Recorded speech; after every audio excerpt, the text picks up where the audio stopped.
आज हम ज्ञानरंजन की महत्वपूर्ण कहानी पिता की संरचनागत विशेषताओं का अध्ययन करेंगे। पिता कहानी पारिवारिक मूल्यबोध की कहानी है। हमारे आसपास का जो पारिवारिक जीवन संदर्भ है, उस पारिवारिक जीवन संदर्भ के बीच मनुष्यता के तलाश की कहानी है। टूटते हुए पारिवारिक मूल्यों के बीच परिवार और रिश्तों को बचाने की एक कोशिश इस कहानी की संरचना की एक बहुत ही महत्वपूर्ण विशेषता है। यह कहानी दरअसल सन 60 के बाद की कहानी का जो परिदृश्य है और जो कहानी का 7वां दशक है, 60 हिंदी कहानी की एक बहुत ही महत्वपूर्ण कहानी रही है अपनी संरचनागत विशेषताओं के कारण।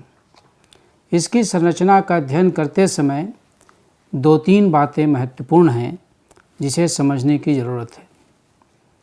यह कहानी एक अर्थ में पिता और पुत्र के बीच में जो एक खाई है और निरंतर होती हुई खाई है, दरअसल वह 2 पीढ़ियों का अंतर्द्वंद्व है और यह अंतर्द्वंद्व, तनाव, विसंगति और विडंबना इस कहानी की बहुत ही महत्वपूर्ण विशेषता है।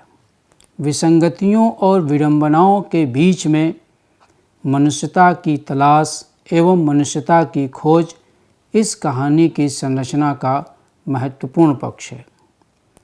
दरअसल नई कहानी आंदोलन के बाद कहानी रिश्तों पर केंद्रित रही, लेकिन ज्ञानरंजन की यह विशेषता है कि वे नई कहानी आंदोलन, अकहानी आंदोलन और एक तरह से जो कहा जाए कि 7वें दशक की कहानियों का जो संदर्भ है, उसके बीच में ज्ञानरंजन की यह कहानी एक पुल का काम करती है। एक कहानी की दुनिया से निकलकर दूसरे दौर की कहानी की दुनिया के बीच में जाते समय इस कहानी के अध्ययन और इसकी संरचना को देखना अपने आप में बहुत ही महत्वपूर्ण पक्ष है। यह सच है कि ज्ञानरंजन की कहानियों के आसपास का जो विषय है वो हमारे आसपास का पारिवारिक जीवन है, आसपास के संबंध हैं, मूल्य हैं, लेकिन उन मूल्यों के बीच में कहीं भी ज्ञानरंजन उन मूल्यों पर प्रश्न खड़ा करते हुए भी, मूल्यों के बीच में संवाद की कोशिश करते हुए भी अंत तक मूल्यों को बचा लेना चाहते हैं। यह उनकी महत्वपूर्ण विशेषता है। अब इस कहानी की संरचना पर यदि बात करें तो सबसे पहले जो महत्वपूर्ण पक्ष हमारे सामने आता है कि संवाद धर्मिता। संवादों के बीच से ये कहानी आगे बढ़ती है। अब जो संवाद है, इस कहानी का एक अंश मैं आपके सामने उद्धृत करना चाहता हूँ। सुधीर ने कहा, कपड़ा कीमती है, चलिए एक अच्छी जगह में आपका नाप दिलवा दूँ, वह ठीक सिएगा, मेरा परिचित भी है। यहीं से आप देखिए कि कहानी में कैसे कोई बड़ी घटना नहीं है, कोई बड़ी ऐसी कोई परिस्थिति नहीं है जिसमें तनाव का कोई बड़ा कारण हो, लेकिन जो छोटे छोटे संदर्भ हैं, परिवार के भीतर के जो छोटे छोटे परिप्रेक्ष्य हैं, वे परिप्रेक्ष्य कैसे कहानी की गति को आगे बढ़ाते हैं। ये संदर्भ है कि सुधीर जब कहते हैं तब इस बात में पिता के मन में एक हिकारत का भाव जागृत होता है और पिता कहते हैं, वह चिढ़ उठे। तो दरअसल इस कहानी की जो सबसे बड़ी विशेषता है कि उलाहनों, शिकायतों के बीच से यह कहानी क्रमशः आगे बढ़ती है। नई पीढ़ी को पुरानी पीढ़ी से तमाम शिकायतें हैं और पुरानी पीढ़ी के मन में नई पीढ़ी के प्रति चिढ़ है। तो पिता का जो जवाब है वो आप देखें। पिता चिढ़ उठे, मैं सबको जानता हूँ, वही म्युनिसिपल मार्केट के छोटे छोटे दर्जियों से काम कराते हैं और अपना लेवल लगा लेते हैं। साहब लोग, मैंने कलकत्ते के हॉल एंडरसन के सिले कोट पहने हैं अपने ज़माने में, जिनके यहाँ अच्छे अच्छे यूरोपियन लोग कपड़े सिलवाते थे। ये फैशन वैशन जिसके आगे आप लोग चक्कर लगाया करते हैं, उसके पाँव की धूल है। मुझे व्यर्थ पैसा नहीं खर्च करना है। तो दरअसल जो पीढ़ियों के बीच में जो अंतराल है और जिसे ज्ञान रंजन इन छोटे छोटे सूत्रों और प्रसंगों के माध्यम से कथा की गति में प्रयोग करते हैं, वो दरअसल दो पीढ़ियों के बीच का संदर्भ है कि एक पीढ़ी कैसे अपनी ज़मीन से जुड़ी रहना चाहती है, फालतू खर्चों में शामिल नहीं होनी चाहती है, और नई पीढ़ी के अंदर कैसे एक तरह का साहखर्ची का भाव आता है, कैसे एक तरह का सामंतवादी परिवेश, पूंजीवादी मानसिकता उसकी बनती चली जाती है। तो यह वैचारिक संघर्ष महत्वपूर्ण है और इस वैचारिक संघर्ष के उद्घाटन के लिए ज्ञान रंजन संवादों के माध्यम से इस कथा की गति को आगे बढ़ाते हैं। कहीं कहीं संवादहीनता भी है, कहीं कहीं डायलॉग नहीं है, वो एक पक्षीय बातचीत होती है, लेकिन उसमें भी भीतर भीतर संवाद का सूत्र दिखाई देता है। मौन भी यहाँ अभिव्यंजना है, चुप रह जाने में भी एक तरह की व्यंजना इस कहानी में दिखाई देती है। अब ज्ञान रंजन की इस कहानी की अन्य विशेषताओं पर हम देखें तो इसकी संरचना की जो सबसे बड़ी विशेषता है कि यहाँ अनुभव को प्रामाणिक ढंग से प्रस्तुत किया गया है। दरअसल अनुभव की प्रामाणिकता की बात नई कहानी आंदोलन से ही शुरू होती है, और यह नई कहानी आंदोलन जिस महत्वपूर्ण पक्ष के कारण रेखांकित हुई, जिस महत्वपूर्ण पक्ष के कारण बार बार उसकी चर्चा होती है कि यह कहानी एक नए अनुभव संसार की कहानी है, एक ऐसा अनुभव संसार जो हमारे आसपास का अनुभव संसार है, हमारे बीच का अनुभव संसार है, और निरंतर हमें व्यथित, बेचैन और निरंतर हमारे वजूद पर सवाल खड़ा करता हुआ संसार है। तो यह जो प्रामाणिक अनुभूति की बात 7वें दशक की कहानियों तक मिलती है, उसमें ज्ञान रंजन की यह जो अनुभूति चेतना है उसका विशिष्ट पक्ष यह है कि कोई भी ऐसा संदर्भ इस कहानी में नहीं दिखाई देता है जो हमारी अनुभूति की दुनिया से कभी जुड़ा न रहा हो। एकदम चिरपरिचित अंदाज, चिरपरिचित संदर्भ, चिरपरिचित भावना का संसार, ये ऐसी बातें हैं जो ज्ञान रंजन की कहानी कला की महत्वपूर्ण विशेषता है। अब एक और संदर्भ जिसकी ओर मैं आपका ध्यान आकृष्ट करना चाहता हूँ कि दृष्टि का खुलापन है, दृष्टि का खुलापन। अब जैसे आप देखें कि दृष्टियाँ दोनों पीढ़ी के पास है और दोनों पीढ़ी कहीं भी बंद नहीं है, सबके दरवाजे खुले हुए हैं।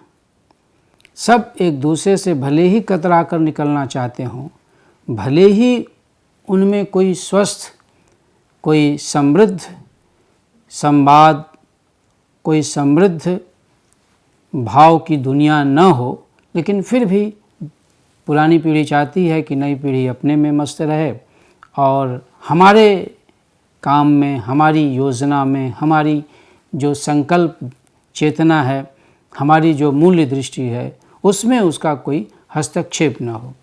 तो बहुत कुछ इस कहानी को जो बड़ा संदर्भ प्रदान करता है वह है दृष्टि का खुलापन। यह दृष्टि का खुलापन इस कहानी में दिखाई देता है। अब इस दृष्टि के खुलापन के लिए मैं कहानी का एक संदर्भ उद्धृत करना चाहता हूँ कि कैसे पारंपरिक मूल्यों और वर्जनाओं के बीच में एक तरह का हस्तक्षेप दिखाई देता है इस कहानी में। पिता कहानी का यह अंश महत्वपूर्ण है। शुरू में दादा भाई ने सोचा पिता उसके द्वारा सावर लगवाने से बहुत खुश होंगे और उन्हें नई चीज़ का उत्साह होगा। पिता ने जब कोई उत्साह प्रकट न किया तो दादा भाई मन ही मन काफ़ी निराश हो गए। एक दो बार उन्होंने हिम्मत करके कहा भी, आप अंदर आराम से क्यों नहीं नहाते, तब भी पिता आसानी से उसे टाल गए। तो पुरानी और नई पीढ़ी के बीच में यह जो स्थितियों के साथ और स्थितियों के संघर्ष के बीच में कहानी का आगे बढ़ना है, यह महत्वपूर्ण है। यह इसकी संरचना की एक बहुत ही रेखांकित करने वाली विशेषता है। इस कहानी की संरचना की जो अन्य महत्वपूर्ण विशेषता है वह है प्रतीकात्मकता और सांकेतिकता। कहानी प्रतीकों में महत्वपूर्ण होती है। अगर कहानी में सांकेतिक संदर्भ न हो तो कहानी का कोई अर्थ नहीं है। कहानी संकेतों से अपनी अलग पहचान बनाती है, जैसा कि पिता के साथ दिखाई देता है। अनेक प्रतीक और अनेक बिंब इस कहानी में दिखाई देते हैं। और एक बिंब है, उसे लगा पिता के संदर्भ में एक प्रतीक जो चुना है, कितना मार्मिक प्रतीक है और कितना व्यंजना गर्भित है। व्यंजना की अनेक छवियां यहाँ दिखाई देती हैं। पिता कहानी में पिता के अड़ियल स्वभाव के लिए वो भीमकाय दरवाजे का प्रतीक चुनता है। उसे लगा पिता एक बुलंद भीमकाय दरवाजे की तरह खड़े हैं, जिससे टकरा टकरा कर हम सब निहायत पिद्दी और दयनीय होते जा रहे हैं। पीढ़ियों के बीच में जो संघर्ष है, उस संघर्ष के लिए दरवाजे का प्रतीक चुनना और ऐसा दरवाज़ा जो इतना भीमकाय है कि उसके आगे खड़े होने वाली नई पीढ़ी अपने आप को छोटा समझने लगती है। तो दरअसल कहानी यहाँ है। अन्य महत्वपूर्ण पक्ष जिसकी ओर मैं आपका ध्यान आकृष्ट करना चाहता हूँ वो ये कि इस कहानी की भाषा संरचना का एक बहुत ही महत्वपूर्ण पक्ष भाषा और शैली का होता है। तो ज्ञानरंजन का जो अंदाज है वो बहुत ही महत्वपूर्ण है। ज्ञानरंजन अपनी शिल्प विधि के कारण उस पूरे दशक के कहानीकारों में बहुत ही महत्वपूर्ण स्थिति में है। और भाषा वो ताना और बाना है जो किसी भी कहानी के निर्माण में, उस कहानी के विकास यात्रा में, उस कहानी की में अपनी महत्वपूर्ण भूमिका का निर्वाह करता है। अब उस कहानी की भाषा में आप देखें तो भाषा और जीवन में कोई अलगाव नहीं है। जो जीवन की भाषा है वही कहानी की भाषा है, और जो कहानी की भाषा है वही जीवन की भाषा है। इस तरह से जीवन और कहानी एक दूसरे से मिले हुए हैं कि उन्हें अलग करके आप इस कहानी को नहीं देख सकते। जीवन और कहानी के बीच का यह जो सूत्र है, उनके भीतर जो एक तरह की एकता है, वह उस कहानी की संरचना की एक महत्वपूर्ण विशेषता है। भाषा चयन के मामले में ज्ञानरंजन बहुत ही सावधान और बहुत ही सक्रिय है। कहीं भी असावधानी नहीं दिखाई देती, और उनकी भाषा में, उस दौर की कहानियों की भाषा में एक तरह कहीं कहीं अश्लीलता के तत्व हैं, लेकिन ज्ञानरंजन की कहानी में कहीं कोई अश्लील संदर्भ नहीं है। कहानी जीवन के मार्मिक प्रसंगों के उद्घाटन के लिए जीवन के मार्मिक पक्ष से अपनी शक्ति और अपनी चेतना ग्रहण करती है। अब एक अन्य संदर्भ की ओर जिसे मैं इशारा करना चाहता हूँ वो ये कि इस कहानी में कोई बड़ी घटनात्मकता नहीं है, कोई बड़ी घटना नहीं घटती है। केवल चरित्रों की जो जीवन स्थितियां हैं, उन जीवन स्थितियों का अध्ययन ही कहानी को गति देता है। अब एक जीवन स्थिति है पिता की, एक जीवन स्थिति है नई पीढ़ी की, और इन दोनों जीवन स्थितियों के बीच में टकराहट से इस कथा को गति मिलती है। अब यह कहानी भले ही पिता के हठी और जिद्दी स्वभाव और नई पीढ़ी की जो लघुता है और जो उसका पिद्दी स्वभाव है, उन दोनों के बीच में यह कहानी बार बार एक दूसरे से संवाद की कोशिश में है। लेकिन आप देखें कि इस कहानी में जो सबसे महत्वपूर्ण पक्ष है वह चरित्रों की मनस्थितियों के उद्घाटन की क्षमता है। अब जो उनकी शब्दावली है, उनकी भाषा है, वह भाषा बहुत ही मार्मिक है। भाषा में एक तरह की सांकेतिकता है, व्यंजना से भरी हुई भाषा है। अब देखें,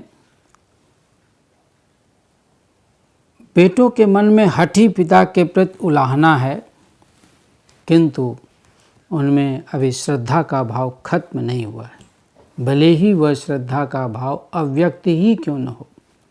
जैसे, पिता तुम हमारा निषेध करते हो, तुम ढोगी हो, वज्र अहंकारी। इन शब्दों में बेटा चिल्लाकर कहना चाहता है, लेकिन वह कह नहीं पाता है, और उसका न कहना ही इस कहानी की ताकत है। यहाँ पिता के प्रति क्रोध नहीं है, उपालंब है, उलाहना का भाव है। और जो महत्वपूर्ण बात एक और है वो यह कि पिता इस पूरी कहानी में अपने हठी स्वभाव, जिद्दी आचरण और अपनी दृढ़ इच्छा शक्ति के कारण कहीं भी उपहास का विषय नहीं बनते हैं, और इसीलिए नहीं बनते हैं क्योंकि ज्ञान रंजन इस कहानी में संबंधों को टूटता हुआ दिखाने के बावजूद उनकी कोशिश है कि संबंधों में एक रास्ता हो, संबंधों में तनाव धीरे धीरे कम हो, नई पीढ़ी पुरानी पीढ़ी को समझे और पुरानी पीढ़ी नई पीढ़ी को समझे। तो इन दोनों पीढ़ियों के बीच में संवाद की कोशिश की चिंता इसकी संरचना की बहुत ही महत्वपूर्ण विशेषता है। अब जो इस कहानी में सब एक अन्य बात की ओर मैं इशारा करना चाहता हूँ। उपेंद्र नाथ अश्क ने इस कहानी की समीक्षा करते हुए बहुत ही महत्वपूर्ण बात कही थी। उन्होंने कहा, बेटे के मन में अपने पिता के तमाम किरदार को नकारने के बावजूद उसके प्रबल हठ के प्रति एक अव्यक्त आदर है। वह परायेपन के एहसास के बावजूद पिता से जुड़ा रहना चाहता है। बेटा कहीं यह हठ और जिद अपने अंदर भी महसूस करता है। अपने आप को पिता से एलियनेट करने के चेतन प्रयास के बावजूद वह अपने उस जिद्दी, हठी, पुराने मूल्यों में दृढ़ विश्वास रखने वाले पिता से जुड़ा हुआ है। तो पिता कितने भी जिद्दी हों, पिता कितने ही दृढ़ निश्चयी हों, लेकिन जो नई पीढ़ी है वह बराबर, जो पुत्र है वो बराबर अपने पिता से एक संवाद की कोशिश करना चाहता है। यह इस कहानी की महत्वपूर्ण विशेषता है और उस संरचना की ताकत है। इसीलिए मैं कहता हूँ कि यह कहानी टकराव की नहीं बल्कि पीढ़ियों के बीच में संवाद की कहानी है। एक संदर्भ है कि जिसकी ओर मैं आपका ध्यान आकृष्ट करना चाहता हूँ। उपेंद्र नाथ अश्क का एक लेख है, कथा ज्ञान रंजन का रचना संसार। उसमें एक अन्य संदर्भ की ओर इशारा करते हैं जिसका संबंध कहानी की संरचना से है। वे लिखते हैं, पिता के मूल्य न सिर्फ पुराने हैं बल्कि उन्हें उनका मान है और उसके प्रबल आस्था और उनका गर्व भी है। मतलब ज्ञानरंजन के यहाँ ये कहा जा सकता है कि जो पुरानी पीढ़ी है वह जिन मूल्यों पर विश्वास करती है और जिन पर आस्था रखती है उसके प्रति उसके मन में एक गर्व का भाव है। दूसरी बात कहते हैं, बेटों के नए मूल्य चूँकि अभी पूरी तरह बने नहीं हैं, इसलिए जब पिता और बेटों में टकराव होता है तो पिता पुराने और एक दिन मिट जाने वाले मूल्यों से चिपटे रहने के बावजूद 21 पढ़ते हैं। इसीलिए पिता ही इस कहानी के केंद्र में है। पिता भले ही अपने मूल्यों को बचाने के लिए बार बार टकराते हैं, बार बार नई पीढ़ी को उसका एहसास कराते हैं, बहुत कष्ट झेलते हैं, बहुत पसीनों के बीच में वे रहते हैं, इन सब के बावजूद रहने के बावजूद ज्ञानरंजन यह चाहते हैं कि उनके पिता अपनी पूरी दृष्टि के साथ, अपने पूरे मान के साथ परिवार में उपस्थित रहें, परिवार में उनका उसी तरह से मान और सम्मान बना रहे।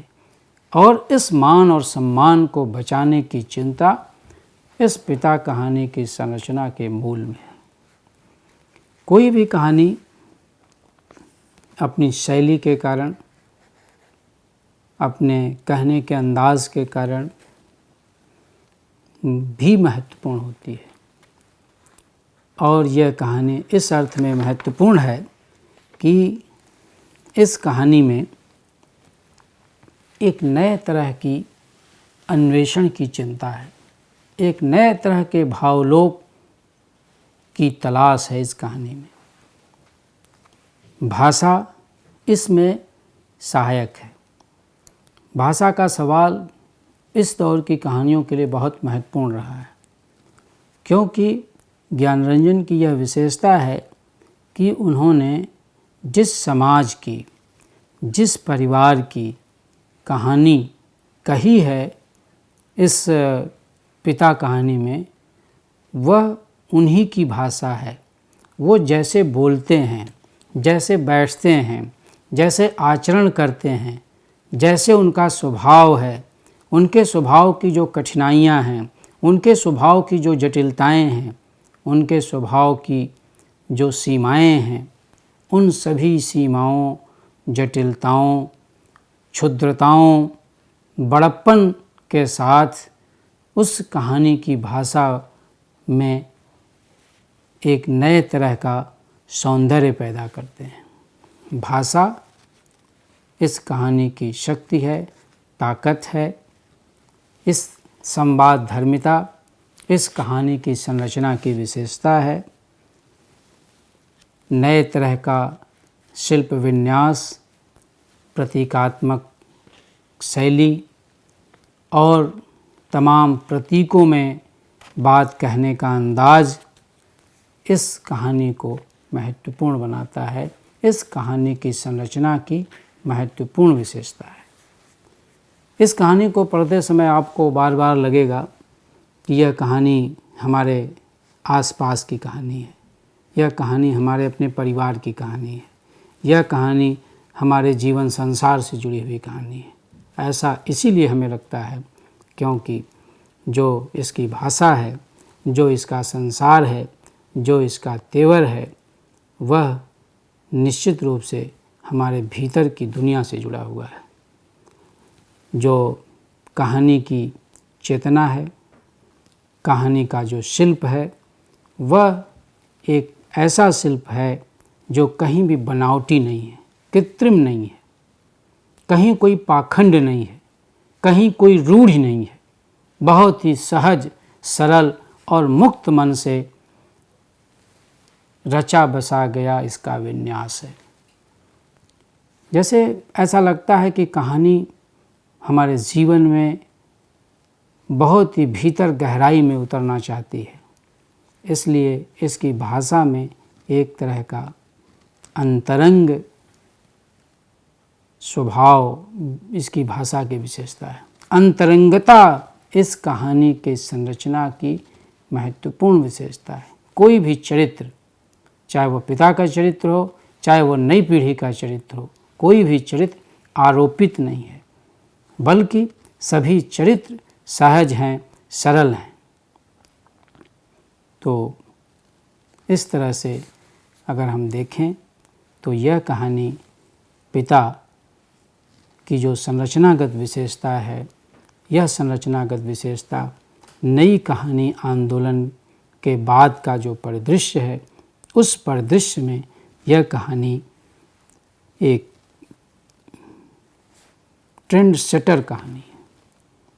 और आगे चलकर जो 8वां दशक और 9वें दशक में जो कहानीकार कहानी लिखना चाहते हैं, लिख रहे थे, वे सभी लोग निश्चित रूप से ज्ञानरंजन के इस पिता कहानी की संरचना से अपनी शक्ति लेते हैं।